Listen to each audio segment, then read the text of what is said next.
दोस्तों नमस्कार। मैं एक बार फिर आपके सामने आपका दोस्त, आपका हमसफ़र राकेश आर्य, और आप सबका इस सायंकालीन सत्र में मेरे साथ जुड़ने के लिए बहुत बहुत शुक्रिया। आज छठा दिन है हमारा इस लॉकडाउन का, और इस LOL में जहाँ पर हम कहते हैं लर्निंग्स ऑफ लॉकडाउन, इस सत्र में आप सबका बहुत बहुत स्वागत, बहुत बहुत शुक्रिया। मेरे पास शब्द नहीं है आपके प्यार के लिए, जहाँ पर सभी श्रेणी के लोग, देश से विदेश से, हर वर्ग के लोग, महिलाएं पुरुष बच्चे जुड़ रहे हैं। और हमेशा की तरह वैभव निगम गुड़गांव से हर्ष चौहान और प्रशांत शर्मा जुड़ चुके हैं। वो बिल्कुल शायद इंतजार ही करते हैं कि मैं कब शुरू करूं। और Harsh ji, thank you so much. वो कह रहे हैं कि I was waiting eagerly for you sir. Thank you so much Harsh. कल तक जो कहते थे मरने की फुर्सत नहीं, कल तक जो कहते थे मरने की फुर्सत नहीं, आज फुर्सत में बैठकर सोचते हैं कि कैसे जिए। मुझे बहुत अच्छा लगा ये, तो आपके साथ मैंने शेयर किया। शरद मित्तल नोएडा से जुड़े हैं, शरद जी जुड़ने के लिए बहुत बहुत शुक्रिया। जितेंद्र कुमावत जुड़े हैं जयपुर से, थैंक यू सो मच। शरद जी एक बहुत अच्छे सॉफ्टवेयर इंजीनियर हैं, बड़ी बड़ी कंपनीज को सलाह देते हैं कि अपने सिस्टम को आप कैसे ऑटोमेशन पे लाएं। जितेंद्र कुमावत जुड़े हैं जयपुर से, वो एक बहुत बड़े ब्रांड फायर सेफ्टी के मिनीमैक्स के साथ पूरे राजस्थान के मालिक हैं, और वो बड़े पैशन से काम करते हैं फायर सेफ्टी को। जितेंद्र जी जुड़ने के लिए बहुत बहुत शुक्रिया। तो शुरुआत करते हैं आज एक स्टोरी से, और स्टोरी कुछ इस तरह से है कि एक बार एक परिवार में सायंकालीन भोजन के लिए एक संत को बुलाया गया, और वहां पर कुछ लोग, सेठ जी ने अपने रिश्तेदारों वगैरह को बुला लिया। तो सब लोग बैठे थे, बातचीत कर रहे थे, मधुर वचन सुन रहे थे, और भोजन परोसने की तैयारी हो रही थी। बड़ा अच्छा लग रहा था, मधुर वचन चल रहे थे। धीरे धीरे भोजन परोसा जाने लगा।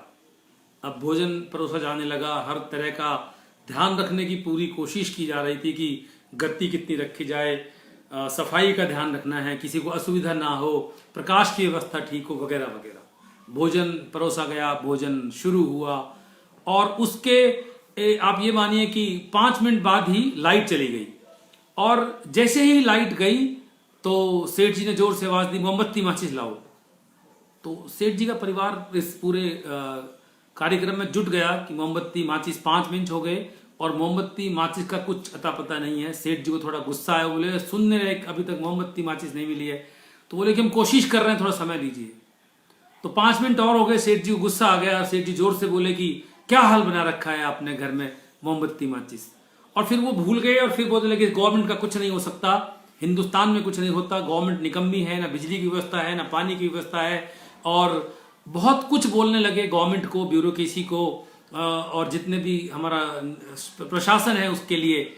और थोड़ी देर बाद फिर उनको पता लगा कि लाइट नहीं है, तो पीछे से आवाज आई कि मोमबत्ती तो मिल गई है, माचिस नहीं मिली है। एनीवे सेठ जी फिर गवर्नमेंट को कोसने लगे, दूसरों को दोष देने लगे, पार्षद भी कुछ नहीं करते हैं, अगर लोकल कर्मचारी भी कुछ नहीं करते हैं, अक्सर बिजली चली जाती है, वगैरह वगैरह। और जब सेठ जी ने इससे पहले की आवाज लगाई तो इतने में एक छोटा सा प्रकाश एक कमरे में नजर आया, और मोमबत्ती और माचिस जलती हुई दिख रही थी। लेकिन इतने में भगवान की कृपा से लाइट भी आ गई। तो संत चुपचाप सुन रहे थे जो सेठ जी बोल रहे थे, जो परिवार में हो रहा था। जैसे ही लाइट गई तो संत बोले बड़े मुस्कुराकर कि सेठ जी, अभी आपने बड़ा कुछ गवर्नमेंट को, प्रशासन को, कर्मचारियों को, हमारे देश को काफी कुछ बोल दिया, जो कि आपके हाथ में नहीं है, ना तो गवर्नमेंट ना प्रशासन। लेकिन मैं एक छोटा सा नम्रतापूर्वक निवेदन करना चाहता हूं आपसे कि आपके घर की जो व्यवस्था है उसमें मोमबत्ती माचिस लाने में कितना वक्त लग गया। कभी दोनों नहीं मिल रहे हैं, कभी एक मिल रहा है, कभी दूसरा नहीं मिल रहा है।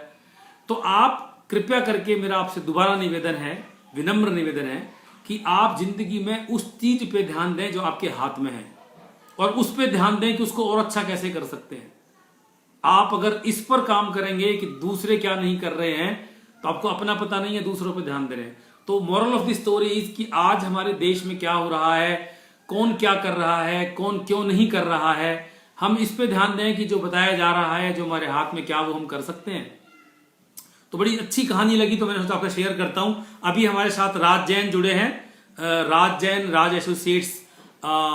राज एसोसिएट मतलब एक अपने आप में एक बहुत बड़ा ब्रांड है बवाना इंडस्ट्रियल एरिया में। वहां की जितनी भी इंडस्ट्री में जमीनों की खरीद फरोख्त होती है, उसमें राज जैन जी एक लीडर हैं, एक ब्रांड है। अभी कामेश्वर गुंबर जुड़े हैं जो बहुत बड़े कवि हैं, बहुत अच्छे वकील हैं और उससे भी ऊपर एक अच्छे इंसान हैं। कभी किसी नए व्यक्ति जो पहली बार उनसे मिले तब भी ये महसूस नहीं होने देते कि उनसे पहली बार मिल रहे हैं। वो कुछ ना कुछ उसको भी कविता या कुछ है सुनाएंगे, गुदगुदा उठेगा वो।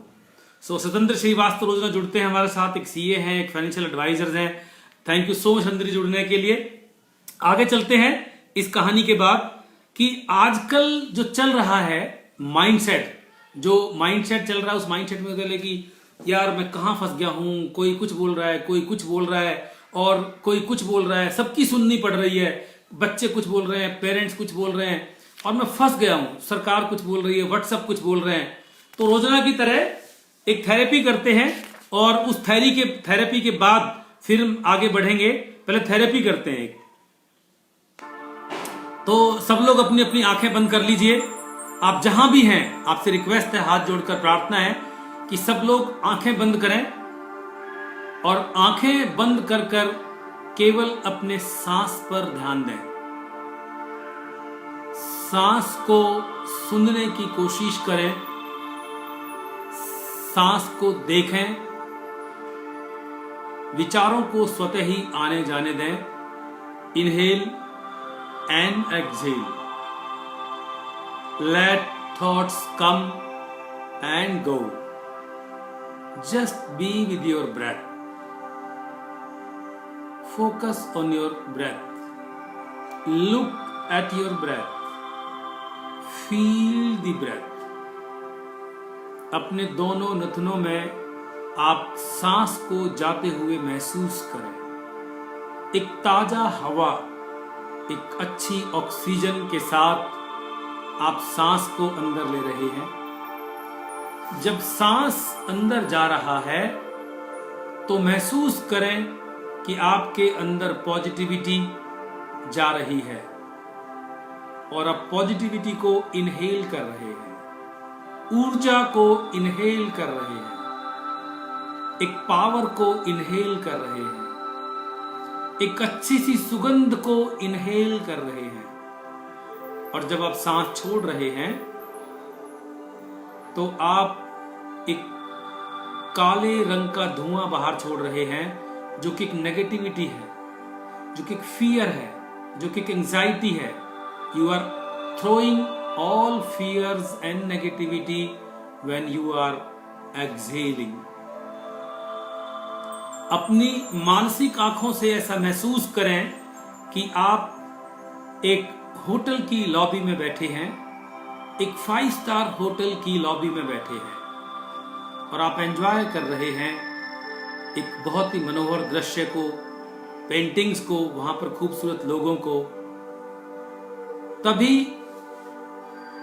एक बहुत ही सुंदर स्त्री आपको लेने के लिए आती हैं और आपको अपने साथ चलने के लिए कहती है, मानो कि आप इसकी प्रतीक्षा ही कर रहे थे।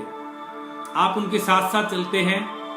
वो सुभद्रा महिला आगे आगे चल रही हैं और आप पीछे पीछे चल रहे हैं। आप लिफ्ट के पास पहुंचते हैं,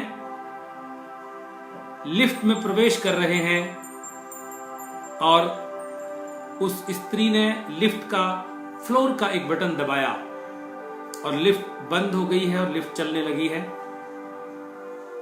आप इंतजार कर रहे हैं कि लिफ्ट कहां जाकर खुलेगी।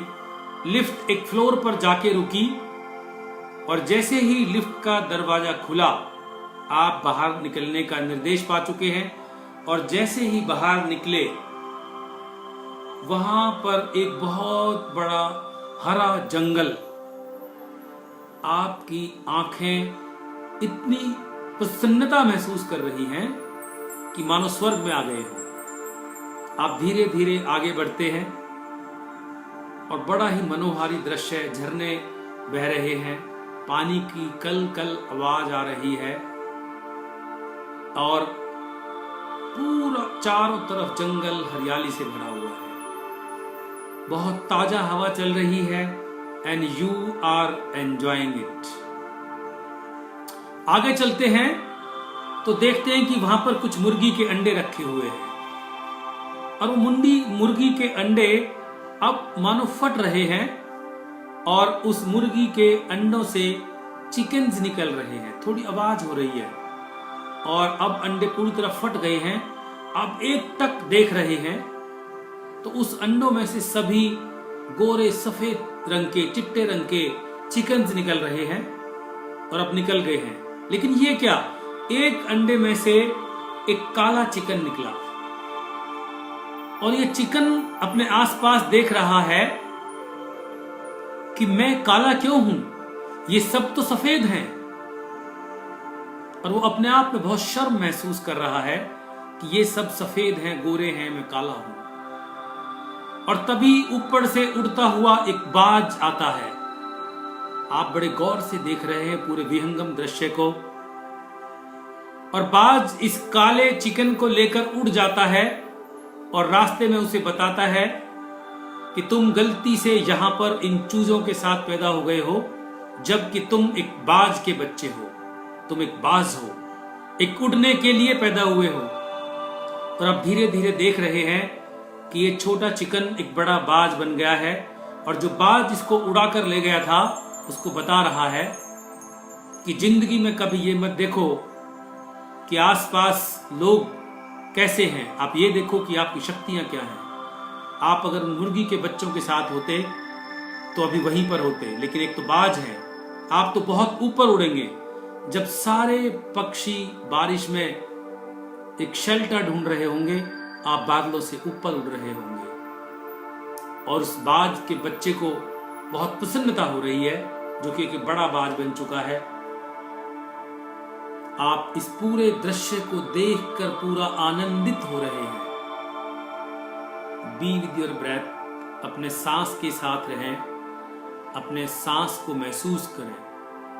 आप धीरे धीरे अपने दोनों हाथों को उठाएं और हथेलियों को तेजी से रगड़ें और तेजी से रगड़कर हथेलियों को गर्म करें और गर्म करें और तेजी से रगड़ें।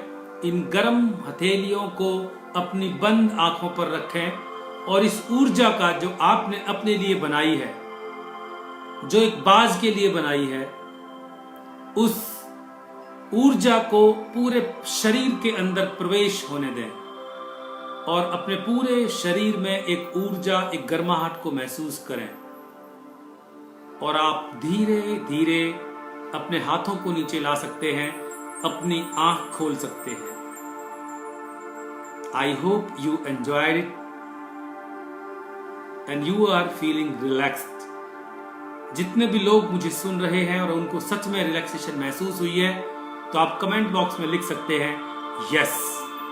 कुछ लोगों ने लिखा है यस धमीजा ग्रेट। कोशिमा अरोड़ा जो बहुत बड़ी वकील है, वो लिख रही है inspiring. Thank you so much for your nice words. और अब आगे चलते हैं। अब ये वक्त है बिगडम बैश। बिगडम बैश मतलब जो बड़े लोग हैं वो क्या करते हैं, वो कैसे दूसरे लोगों से अलग हैं जिन्हें जो बड़ा कहते हैं उन्हें। तो आज का वर्ड है कम्युनिकेशन। आप इंतजार करेंगे आखिरी तक। जैसे मैंने बताया था, जो मैंने आपको वर्ड दिया है वो वर्ड था ट्रू मीनिंग और टेस्टिंग ऑफ लिटरेसी। उसको आखिरी में डिस्कस करेंगे और आपको मजा आएगा, अपने अनुभव से बताऊंगा मैं आपको। तो मैं आपको बता रहा था बिगडम बैश इज कम्युनिकेशन।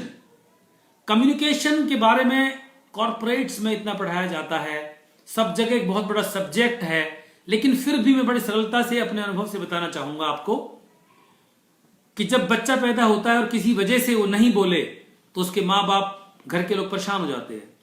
उसको मंदिर, मस्जिद, गुरुद्वारे, डॉक्टर के पास ले जाते हैं और कोशिश करते हैं कि क्यों नहीं बोल रहा है, बोले तो सही। और जब बोलना शुरू होता है तब उनको लगता है कि चलो शुक्र है भगवान का। और इसके विपरीत कई बच्चे बहुत बोलते हैं तो लोग कहते हैं चुप ही नहीं होता। तो जो बोलते हैं आप, वो कम्युनिकेशन नहीं है। Communication is not what you throw as a hot air from your mouth. Communication is listening. जब आप किसी को सुनते हैं तो आप अच्छा बोल पाते हैं, लेकिन हमें सिखाया ही नहीं गया। हमें सिर्फ बोलना सिखाया गया, सुनना नहीं सिखाया गया। दलाई लामा कहते हैं कि भगवान ने आपको 2 कान दिए, एक मुंह दिया है, तो दोनों कानों से दुगना सुनना है और एक मुंह से आधा बोलना है।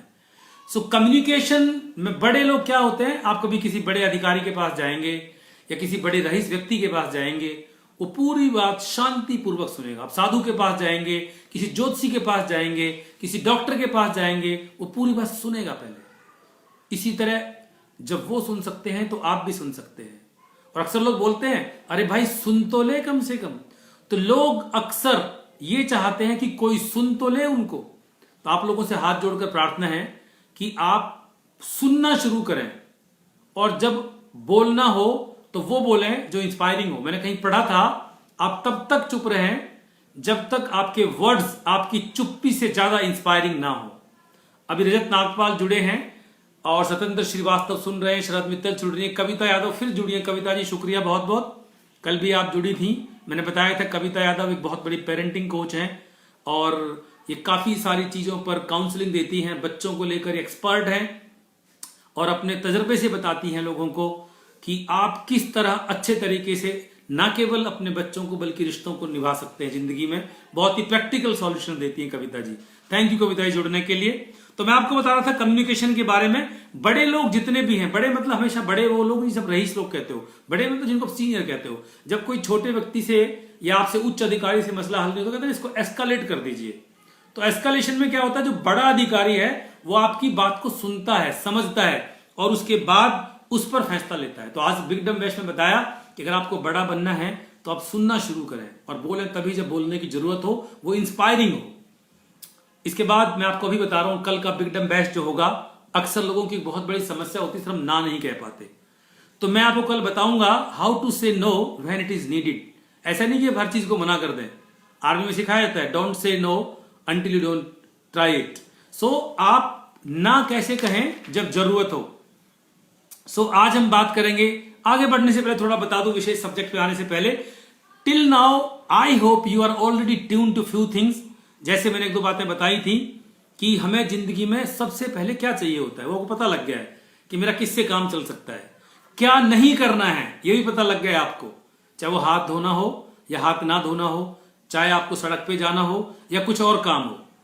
आपको ये भी पता लग गया होगा, अब तक कुछ नई चीजें जोड़ रहा हूं, कि बच्चे बिना जंक फूड के आराम से रह सकते हैं।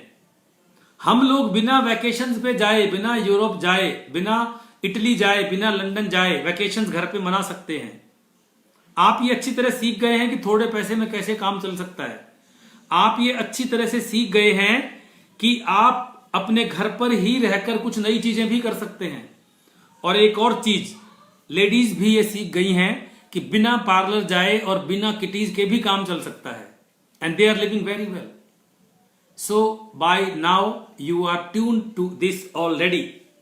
कुछ ह्यूमर मैं आपको देता हूं जो मुझे आज का अच्छा लगा, कि कोरोना ऐसी पहली बीमारी है जिसे डॉक्टर कम और पुलिस वाले ज्यादा ठीक कर रहे हैं, और इतिहास में लिखा जाएगा कि यह भी मुमकिन है कि सेठ सेठानी काम कर रहे हैं और तनख्वाह नौकर को मिलेगी।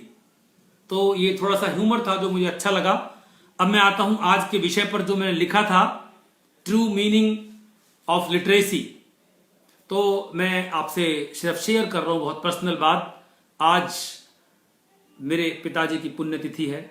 सुबह घर पे हवन था और पंडित जी हवन कराने आए थे।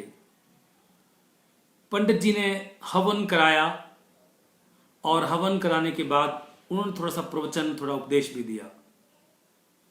तो जनरली लोग हवन करा देते हैं, काम खत्म हो जाता है। हम क्योंकि आर्य समाज में हमेशा हवन के बाद थोड़ा सा उपदेश जरूर होता है परिवार के लिए, ताकि वो उस हवन को कैरी कर सके। सिर्फ ऐसा नहीं कि कुछ आग जलाई, मंत्रों का उच्चारण किया और हवन खत्म हो गया। तो वो बता रहे थे, एक लाइन जो उन्होंने बताई उसके इर्द गिर्द मुझे इतना सोचने का मौका मिला जो मैं शेयर करूंगा। और वो लाइन ये थी कि हम जब पढ़ते हैं, साइंस पढ़ते हैं, आप पकड़ लीजिए, हम विज्ञान पढ़ते हैं, जो थ्योरी होती है उसमें नंबर कम मिलते हैं और प्रैक्टिकल में नंबर ज्यादा मिलते हैं, क्योंकि प्रैक्टिकल होता है। तो अक्सर हम लोग थ्योरी बहुत पढ़ते हैं जिंदगी में, लेकिन उसको इंप्लीमेंट नहीं करते, एग्जीक्यूट नहीं करते, जबकि असली जो उसका रिजल्ट है, जो उसका फायदा है, वो इंप्लीमेंटेशन या एग्जीक्यूशन के बाद ही आएगा। इसको मैं दूसरे तरीके से अपनी वर्कशॉप में बताता हूं। I call it GKI, gap between knowledge and implementation. बचपन से पढ़ा हम लोगों ने सबने, early to bed early to rise makes a man healthy wealthy and wise. कितने लोग इस बात का मतलब नहीं जानते, सभी जानते हैं लगभग जो पढ़े हैं, लेकिन कितने लोग सच में करते हैं। मैं अपनी अक्सर स्पीकिंग एंगेजमेंट्स में लोगों से पूछता हूं कि मैं ये जानता हूं फिर भी मैं कंफर्म करना चाहता हूं, I don't want to assume, please raise your hands who feel that they are educated. Almost everybody raise the hand. फिर मैं उनको तो हाथ नीचे कर लीजिए, शुक्रिया। अब मैं आपके सामने दो चित्र रखूं, जैसे फिल्म में बहुत सारे सीन्स होते हैं। एक सीन है जिस सीन के अंदर एक पढ़ा लिखा व्यक्ति, बहुत उसके पास डिग्रीज हैं, उसके पास वो दिखने में पढ़ा लिखा लग रहा है, उसके बहुत सारे गैजेट्स हैं, और जो भी जानता है उसका 20% इंप्लीमेंट करता है और 80% इंप्लीमेंट नहीं करता और अक्सर परेशान रहता है। फिल्म का दूसरा सीन, एक व्यक्ति जिसके पास डिग्री कम है, काफी लोग उससे बोलते हैं कि पढ़ा लिखा नहीं है, लेकिन जो भी जानता है उसका 80% इंप्लीमेंट करता है, 20% नहीं करता है, लेकिन वो काफी खुश रहता है। फिर मैं लोगों से पूछता हूं कि ज्यादा बेटर कौन है, और सब लोग कहते हैं कि बाद वाला। फिर मैं लोगों से ये नहीं पूछता कि सच में एजुकेटेड कौन है और कौन एजुकेटेड नहीं है। गांव से एक व्यक्ति शहर में आया और उसको नहीं पता कि रेड लाइट क्या होती है, वो रेड लाइट जंप करता है और उसे पकड़ लिया जाता है। वो कहता साहब मुझे पता ही नहीं था। एक व्यक्ति दिल्ली में रह रहा है, दिल्ली में पला पड़ा है, उसे पता है रेड लाइट क्या होती है, रेड लाइट जंप करने का मतलब क्या, रेड लाइट क्यों बनी है, फिर भी जंप कर रहा है। आप उसे क्या कहेंगे, पढ़ा लिखा या अनपढ़? So please understand the true meaning of literacy. आप अगर पढ़े लिखे हैं, या मैं पढ़ा लिखा हूं, या कोई भी व्यक्ति जो पढ़ा लिखा है और उसको जानता है, उसके बावजूद वो उसे नहीं कर रहा है, तो पढ़ा लिखा मतलब आपने एक कागज का टुकड़ा कुछ साल कहीं पे जाकर उसमें आपने वो कागज का टुकड़ा ग्रहण किया, आपने मेहनत की उस चीज के लिए जो आपको कागज का टुकड़ा लाएगी, इसे सर्टिफिकेट कहते हैं। तो मेरे पिताजी कहा करते थे कि राकेश ऐसे पढ़ो कि दूसरों को पढ़ा सको, ऐसे मत पढ़ना कि सिर्फ नंबर सिक्योर कर सको। I still remember that. So ये बात थी आज के सब्जेक्ट की। और अक्सर मैं जिस सब्जेक्ट के ऊपर एक बात और कहना चाहूंगा कि मैं अक्सर कॉर्पोरेट में कई बार जाता हूं ट्रेनिंग्स के लिए, तो लोगों से पूछता हूं कि आप लोग एक्सरसाइज करते हैं? बोलो सर हमारी शिफ्ट का पता ही नहीं होता कि कब लगेगी, दिन रात भाग दो, टाइम ही नहीं होता, नींद ही पूरी नहीं हो पाती। मैं उनसे पूछता हूं आप 5 डे वर्किंग में, 6 डे वर्किंग में? 5 डे वर्किंग। तो आपके पास 2 दिन बचे पूरे हफ्ते में, तो क्या उन 2 दिनों में एक्सरसाइज करते हैं? Complete silence in the hall. मैंने पूछा क्यों? क्योंकि आप करना ही नहीं चाहते। तो अगर आप एक्सरसाइज करना चाहते हैं तो 2 दिन छुट्टी मिली, उस दिन सुबह भी करें शाम को भी करें, तो आप कम से कम हफ्ते में 4 बार एक्सरसाइज कर पा रहे हैं, बशर्ते कि आप करना चाहें। तो इस खाली पीरियड में, इस लॉकडाउन के पीरियड में भी आप अगर वो नहीं कर रहे हैं जिसके लिए आप इंतजार करते थे कि खाली समय मिलेगा तो करेंगे, और फिर भी नहीं कर रहे हैं, तो इसका मतलब आप पहले भी करना नहीं चाहते थे और अब तो कर ही नहीं रहे, क्योंकि आपका ध्यान उन चीजों पर है जहां पे नहीं होना चाहिए। और लोग भीड़ में जुड़े हुए, मैंने बताया था क्राउड के बारे में, कल हमारा वर्ड था क्राउड। तो आप जिन लोगों ने क्राउड का वीडियो नहीं देखा था वो पिछले वीडियो सारे रिकॉर्डेड देख सकते हैं। ओके, सो अभी हम आगे चलते हैं। कल का जो आपका विषय रहेगा एक्सपर्ट, जिसके बारे में बात करेंगे, LOL का मेन थीम जैसे आज था लिटरेसी, कल का एक वर्ड रहेगा जो आज ही मिला है मुझे और मैं अभी से आपको बता रहा हूं, please do not miss tomorrow. आप सुबह शाम को 7 बजे टाइम से जुड़िएगा और आखिरी तक मेरे साथ रहेंगे। कल का वर्ड जो मैं आपको देने वाला हूं, अक्सर आप भी बोलते हैं, लोग भी बोलते हैं, बच्चे भी बोलते हैं, महिलाएं भी बोलती हैं, जो बिजनेस करते हैं वो भी बोलते हैं, जो सर्विस करते हैं वो भी बोलते हैं, बड़े भी बोलते हैं, छोटे भी बोलते हैं, and the word is compromise. So I will redefine the word compromise tomorrow and I'll tell you how not to compromise in your life. Never. I am writing a book. I'm not writing immediately. I have started to write few pages. I will write a book in the process that how to live life at your own terms without compromise. And trust me guys, it is possible. First of all, you need to work on your belief system, that is it possible or not. So काफी सारे ladies मुझसे बात करती हैं काफी सारे session में कि सर हम तो शादी के पहले भी कंप्रोमाइज करते थे, शादी के बाद भी कंप्रोमाइज करते हैं। तो इस बारे में कल पूरी विवेचना होने वाली है। मैं आप लोगों से रिक्वेस्ट करूंगा कि आप पूरी फैमिली के साथ बैठें। इस लिंक को जो मैं आपको भेजता हूं आगे भेजें अपने फ्रेंड्स को, फैमिलीज को, अपने दोस्तों को, ताकि वो इस LOL में, लर्निंग्स ऑफ लॉकडाउन में, अपनी जिंदगी तो कम से कम इतना अच्छा कर लें कि जब वो बाहर निकलेंगे तो एक टाइगर की तरह निकलेंगे, फोकस की तरह काम के अपने रिजल्ट्स को अचीव कर पाएंगे। तो being fire expert, being safety expert, हम लोग बहुत सारी इंडस्ट्रीज में जाते रहते हैं, ऑडिट्स करते हैं, हम बहुत सारी सर्विसेज देते हैं उनको। तो आज का जो सेफ्टी टिप है वो बताना चाहूंगा। कल मैंने आपको बताया था फायर के बारे में, कुछ घर के बारे में, आपको ABC 3 टाइप की फायर बताई थी।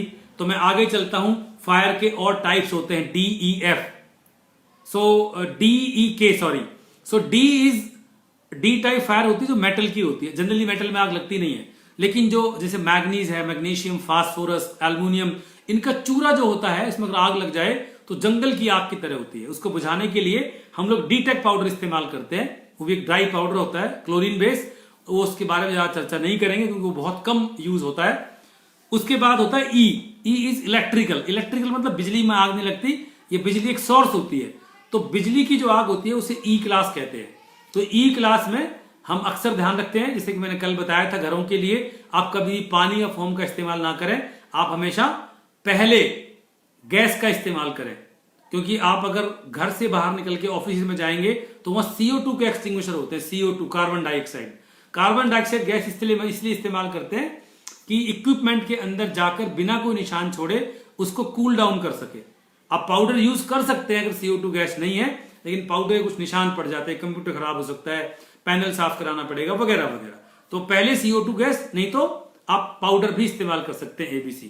अभी एक नया टाइप बना है K, जो किचन टाइप फायर एक्सटिंग्विशर्स होते हैं, जो जनरली होटल्स में, मैसेज में बड़ी बड़ी किचन होती हैं, उसमें एक केमिकल होता है, वो K टाइप फायर एक्सटिंग्विशर होते हैं, और ऑटोमेटिक फ्लडिंग सिस्टम भी होते हैं।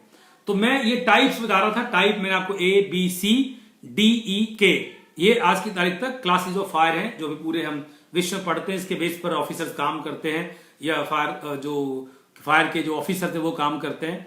अभी मैं आपको घर के बारे में और बताना चाहूंगा। घर के बारे में मैंने कल थोड़ी चीजें बताई थी, चाहे किचन में है या पैनल पे। आप समझ लीजिए कि जितने भी लोग आग की दुर्घटना में मरते हैं वो आग से नहीं मरते, वो अक्सर भगदड़ से मरते हैं या धुएं से मरते हैं। आपने काफी सारे एग्जाम्पल पढ़े होंगे। जब बसंत कॉन्टिनेंटल में आग लगी, उसमें कुछ विदेशी पर्यटक थे, वो बच गए, बाकी लोगों के साथ दूसरी कहानी हुई। तो जब भी कहीं ऐसी जगह फंस जाएं तो सबसे पहले आप अपने मुंह को रुमाल से या तौलिए से बांधें। अगर गीला हो तो बहुत अच्छा है। जिस कमरे में फंसे हैं उस कमरे में जहां जहां से धुआं आने की संभावना है वहां पर कपड़ा या टॉवल फंसा दें, क्योंकि थोड़ी देर में गाड़ी, जो फायर डिपार्टमेंट की गाड़ी होती है, अग्निशमन की गाड़ी आ ही जाएगी।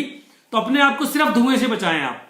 एक और चीज आप ध्यान रखें कि जहां जहां पर दूसरी, क्योंकि बड़ी बड़ी बिल्डिंग्स में एग्जिट 2 जगह से होते हैं, फ्रंट से, एक पीछे से। तो जो आपका पास का एग्जिट है आप वहां पर पहुंचे। और कई बार क्या होता है, जिस एग्जिट को हम अक्सर यूज नहीं करते, लोग ताला लगा देते हैं, बंद कर देते हैं, खाली डब्बे रख देते हैं, यूज तो कभी होता नहीं है। मेरी आपसे हाथ जोड़ के प्रार्थना है कि पिछले एग्जिट को हमेशा साफ रखें और वहां से, ताकि भगवान ना करे कभी जरूरत पड़े तो उसको यूज कर सकें। हमारी कुछ सेफ्टी की लेडर्स भी होती है। हम काफी जगह जब कुछ नहीं बन पाता तो पीछे लेडर लटका सकते हैं, उससे उतर सकते हैं आग की दुर्घटना में। कुछ भी नहीं मिल रहा है तो मैं पीछे, जब ये सूरत में बच्चों का एक कांड हुआ था, जहां पर वो एजुकेशन इंस्टीट्यूट में से बच्चे कूद कूद कर बेचारों की जान चली गई थी, तो बहुत दुख की घटना थी। तो मैं कोई न्यूजीलैंड का कोई एजुकेशन सिस्टम में पढ़ रहा था, कोई लेडी बता रही थी, इंडिया की शायद पत्रकार है वो बता रही थी कि वहां पर बचपन से पढ़ाई दी जाती है कि अगर आप आग लगने की स्थिति में फंस जाएं तो आप बिल्कुल ये परवाह ना करें कि लोगों को मैं कैसा लगूंगा, कैसा दिखूंगा, मेरे कपड़े शरीर पे नहीं होंगे तो क्या होगा। अपने कपड़े उतारें, उनसे एक रस्सी जैसा बनाएं, जीन से, साड़ी से, सूट से, और उस रस्सी को इतना मोटा बना लें, इतना लंबा बना लें कि उसको पकड़ के नीचे उतर सकते हैं। तो मैंने आपको कुछ चीजें फायर सेफ्टी के बारे में बताई। सुरक्षा आपकी पहली जिम्मेदारी है, खुद की जिम्मेदारी है। Safety is not A department, safety is not only a responsibility of government, safety is my personal responsibility. जैसे आपको अपने पर्स की और मोबाइल की रेस्पॉन्सिबिलिटी का रहता है, ऐसी सेफ्टी आपकी अपनी रेस्पॉन्सिबिलिटी है। बेहतर तो यह है कि आपको आपके घर में एक्सटिंग्विशर हो, आप जहां भी कहीं जाएं, बैंक में, सिनेमा में, स्कूल में, कॉलेज में, आप मॉल के अंदर देखें कि मैं कहां से निकलूंगा आग लगने की दुर्घटना की स्थिति में। यहां पर इक्विपमेंट्स मेंटेन है कि नहीं, वहां पर कहीं लिखा है कि ये, जैसे लिखा होता है ना कि CCTV, मैं गवर्नमेंट से दरखास्त करूंगा अभी, या कहीं पे बात चलेगी तो मैं गृह मंत्रालय में, फायर डिपार्टमेंट में अपनी बात पहुंचाना चाहूंगा कि जैसे लिखा होता है CCTV की निगरानी में है। तो वहां पे मॉल में, स्कूल में, जितनी भी कमर्शियल बिल्डिंग में लिखा हो कि आप निश्चिंत रहें, ये एरिया आग से पूरी तरह से सुरक्षित है, यहाँ के अधिकारियों को आग से बचना और बचाना आता है, तो आपको कॉन्फिडेंस महसूस होगा। तो मेरा सुझाव है, अगर कोई अधिकारी इसको देख रहे हैं या कभी बात करेंगे तो मैं उनको बताऊंगा। अभी आज मैं अपनी बात को यहीं पर विराम देता हूं। जितने भी लोग जुड़े हैं उन सबका बहुत बहुत शुक्रिया। मैं नीचे मोहित ठुकराल जुड़े हैं, जो बहुत बड़े एक कवि हैं, एक स्पोर्ट्समैन हैं और यूथ को ट्रेन करते हैं उनकी फिटनेस के लिए। रजत कुमार सक्सेना जुड़े हैं, राजू सिंह जुड़े हैं, उसके बाद मनीष उपाध्याय जयपुर से जुड़े हैं, राजीव गुप्ता आर्किटेक्ट रोजना जुड़ते हैं, राजीव जी बहुत बहुत शुक्रिया। प्रमोद पवार जुड़े हैं, संजना सैनी जुड़ी हैं, बहुत बड़ी कोच हैं एनएलपी की, सत्यवीर सैनी रियल एस्टेट का काम करते हैं, रोहिणी से जुड़े हैं, श्रीकांत सैनी एलआईसी में एक बहुत बड़े अधिकारी हैं, मुकेश चौधरी जुड़े हैं जयपुर से, बहुत बहुत शुक्रिया जुड़ने के लिए। आप सब, हर्ष अलग जुड़े हैं, और आप सबका, जिन लोगों का नाम नहीं ले पाए हूं, जो नहीं दिख रहे हैं, उन सबका जुड़ने के लिए बहुत बहुत शुक्रिया। कल शाम को 7 बजे जुड़ना मत भूलिएगा। पूरे देश विदेश से, अलग अलग विभाग से, अलग अलग लोगों से आप घर में बैठ के कम से कम अपने आप को शार्प तो कर ही सकते हैं। आपको शुभ रात्रि, धन्यवाद।